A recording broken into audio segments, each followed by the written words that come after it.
అంటే బుద్ధి చెప్పడం అంటే బూతులు తిట్టడం ఎమ్మెల్యే గారు? బూతులు తిట్టడం కాదండి. మీ అన్నది ఏంటంటే ఏదైతే ఉందో ఆ యొక్క విషయాన్ని నువ్వు వచ్చి ఇక్కడికి వచ్చి పోటీ చేసి నీ దమ్ము చూపించు, నీ కెపాసిటీ ఏంటో అని అన్నాడు ఆయన. నిజంగా రమ్మనండి, వచ్చి పోటీ చేయమనండి. ఈ పక్కన నానాజీ గారు నిలబడతాడు. ఎవరో జగన్ గారు పక్కన నానాజీ. జగన్ అయితే ఏమైతే ఈసారి పులివెందుల్లో కూడా జగన్మోహన్ రెడ్డిని గెలవనివ్వం.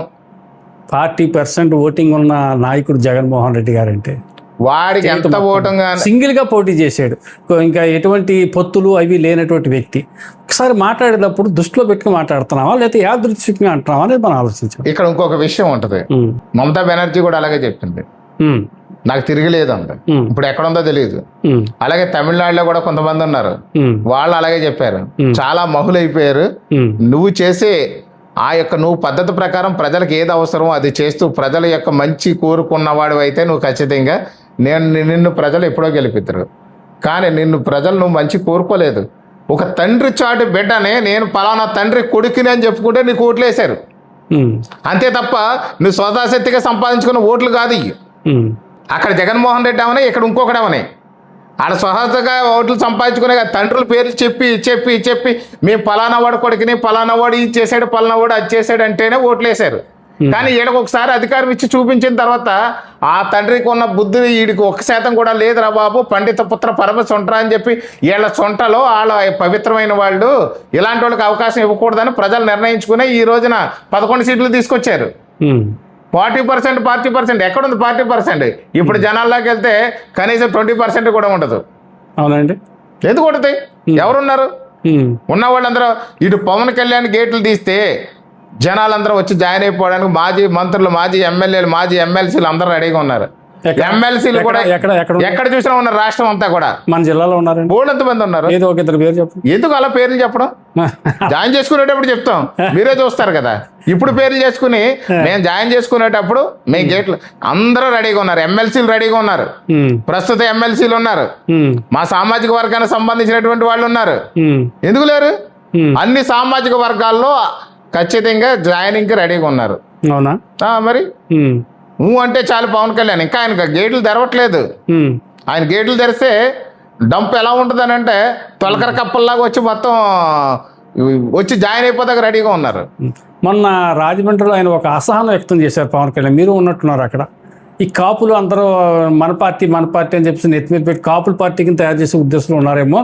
కాపులు ఒక్కడే ఓటేస్తే నేను పిఠాపురంలో నెగ్గలేదు, దయచేసి మీరు కొంచెం తగ్గండి అన్నట్టుగా ఏదో ఆయన ఒక ఇండికేషన్ ఇచ్చారు. దాన్ని ఏమని తీసుకోవాలి సార్ మనం? యాక్చువల్గా కొంతమంది కావాలని వైసీపీ వాళ్ళు ఒక పెద్ద డ్రామా తయారు చేశారు దీని మీద. ఎలాంటి డ్రామా తయారు చేశారంటే పవన్ కళ్యాణ్ పార్టీ కాపుల పార్టీ, పవన్ కళ్యాణ్ గారి పార్టీ కాపుల పార్టీ అని ప్రచారంలో కానీ తీసుకెళ్తే బీసీలు ఎస్సీలు దూరం అవుతారని చెప్పి ఒక స్కెచ్ చేసి కూర్చున్నారు వాళ్ళు. పవన్ కళ్యాణ్ పొరపాటును కానీ ఇది కాపుల పార్టీ కాదు, ఎస్సీలు బీసీలు పార్టీ అని అంటే కాపులు దూరం చేయడానికి రెడీగా ఉన్నారు. ఇది ఒక స్కెచ్ చేసుకుని వాళ్ళు తిరుగుతున్నారు. నిజానికి పవన్ కళ్యాణ్ గారైనా, నేనైనా, చంద్రబాబు నాయుడు గారైనా, ఎవరైనా సరే అన్ని కులాల వాళ్ళు, అన్ని మతాల వాళ్ళు ఓట్లు వేస్తేనే 100% స్ట్రైక్ రేట్ మా జనసేన పార్టీకి వచ్చిన 93% ఓట్ బ్యాంక్ క్యాండిడేట్స్ గెలిచారు అంటే కూటమిలో అది చంద్రబాబు నాయుడు గారికైనా బీజేపీకైనా అన్ని కులాల వాళ్ళు, మతాల వాళ్ళు వేస్తేనే. మా దాంట్లో కూడా బీసీలు ఉన్నారు. ఇవాళ బీసీ ఎమ్మెల్యేలు, ఎస్సీలు ఎమ్మెల్యేలు, ఎస్టీలు ఎమ్మెల్యే, మాకు ఎస్టీ ఎమ్మెల్యేలు 2 ఉన్నారు. మా కులాల పార్టీ ఎందుకు అవుద్ది? ఎస్టీ ఎమ్మెల్యేలు 2 ఉన్నారు మా దగ్గర, బీసీలు ఎమ్మెల్యేలు ఉన్నారు 3. మరి ఎందుకున్నారు వీళ్ళందరూ? ఎస్సీలు 2 ఉన్నారు. అంటే కులాల పార్టీ అవదని మీరు అంటున్నారు.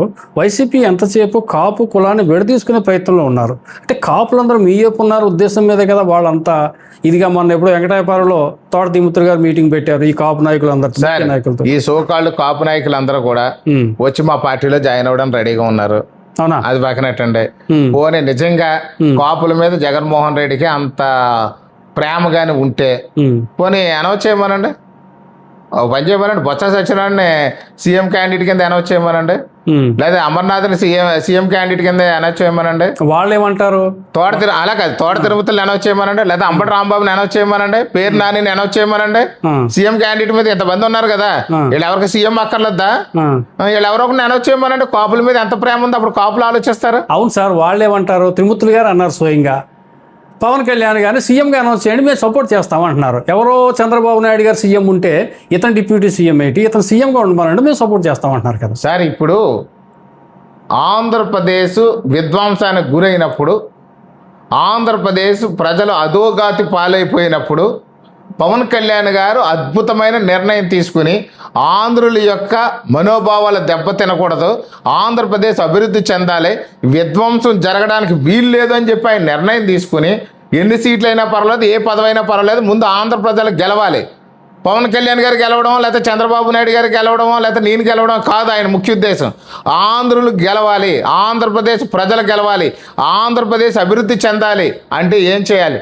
ఎన్ని త్యాగాలైనా చేద్దాం కానీ ఆంధ్రప్రదేశ్ ప్రజలు గెలవాలన్నారు ఆయన. అంతే తప్ప ఆయన సీఎం పదవి కోరుకుంటుంటే ఇంకోలా ప్లాన్ చేసుకునేవారు. సీఎం పదవి ఇంకోటి కోరుకోలేదు ఆయన, ఆంధ్రప్రదేశ్ ప్రజలు గెలవాలనుకున్నారు. ఆయన గెలుపు కాదు ఆయన కోరుకుంటున్నది, ఆంధ్రప్రదేశ్ ప్రజలు గెలవాలనుకున్నారు కాబట్టి ఆ విధంగా వర్క్ చేశారు. అయితే ఇంకా సీఎం అవరండి పవన్ కళ్యాణ్ గారు? ఎందుకు అవరు? ఎప్పుడు అవుతారు? ఖచ్చితంగా అవుతారు. ఎప్పుడు చూద్దాం త్వరలో. జన సైనికులు కోరిక అదే.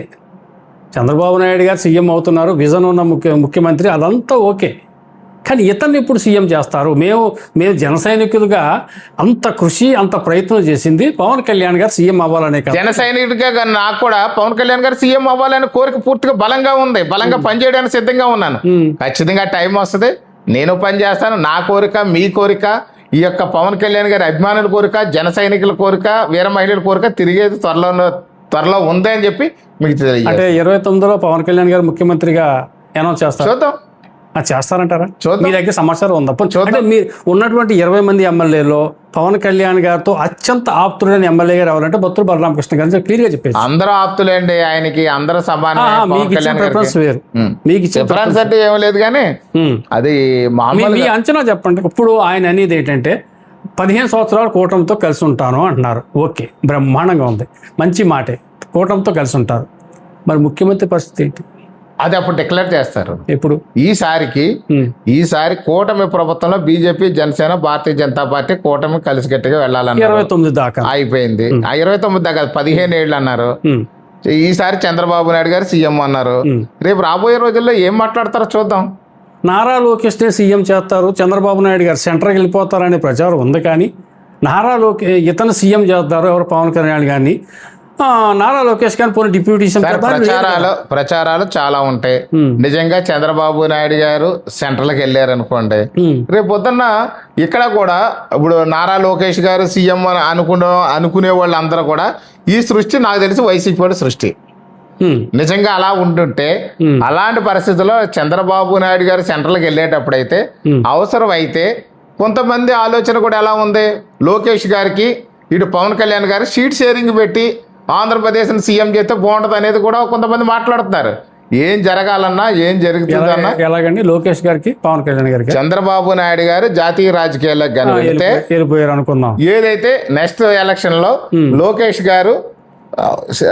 గారికి ఇటు పవన్ కళ్యాణ్ గారు షీట్ షేరింగ్ పెట్టి 2.5 ఏళ్ళు సీఎం చేయాలని కొంతమంది కూటమిలో ఉన్నటువంటి మంచి నాయకుల ఆలోచనలు కూడా ఉన్నాయి.